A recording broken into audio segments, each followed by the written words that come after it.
দামি সময়, এই সময়টি খুব তাড়াতাড়ি চলে যায়। মুয়াজ্জিন আযান দেওয়ার পরে ইমাম সাহেবকে লক্ষ্য রাখতে হয়, আসরের সময় যাওয়ার আগেই আমাকে নামাজ শেষ করতে হবে। ঠিক তেমনি ভাবে মানুষের জীবন থেকে ওই সময়গুলো, ওই হায়াতগুলো আসরের ওয়াক্তের মতো চলে যায়। মানুষরা যেন তার জীবনের ওই সময়ের প্রতি লক্ষ্য রাখে, তার জীবনের হায়াতের প্রতি লক্ষ্য রাখে। এই জন্য আল্লাহ রাব্বুল আলামিন ওয়াক্তুল আসরের শপথ করে বলছেন, ওয়াল আসরি ইন্নাল ইনসানা লাফি খুসর ইল্লাল্লাযীনা আমানু ওয়া আমিলুস সালিহাত ওয়া তাওয়াসাউ বিল হাক্কি ওয়া তাওয়াসাউ বিস সাবর। বন্ধুরা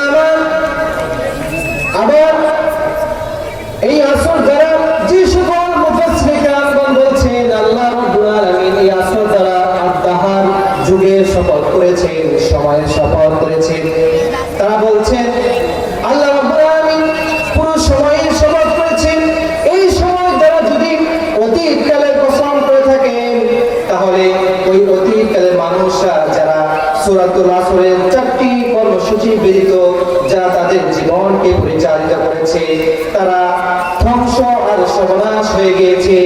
আল্লাহ পাক রব্বুল আলামিন ওই অতীতকালের ক্ষতিময় সময়ের শপথ করে বান্দাদেরকে সতর্ক করছে।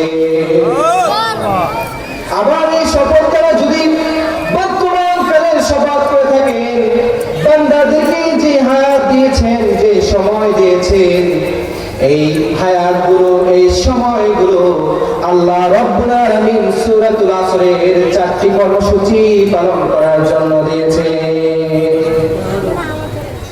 বন্ধুরা আমার, রাসূল মুফাসসির আব্দুল্লাহ ইবনে আব্বাস রাদিয়াল্লাহু তাআলা আনহু বলছেন, আসর দ্বারা আল্লাহ পাক রব্বুল আলামিন ওই সময়ের কসম করেছেন, সূর্য যখন পশ্চিম দিকে অস্তমিত হয়ে যায়, সূর্য যখন পশ্চিম দিকে ডুবে যাবে, এর আগে আমরা যে আসরের সালাত আদায় করি, ওই আসরের সালাতের সময়ের শপথ করে আল্লাহ রাব্বুল আলামিন সূরাতুল আসরের বক্তব্য শুরু করেছে।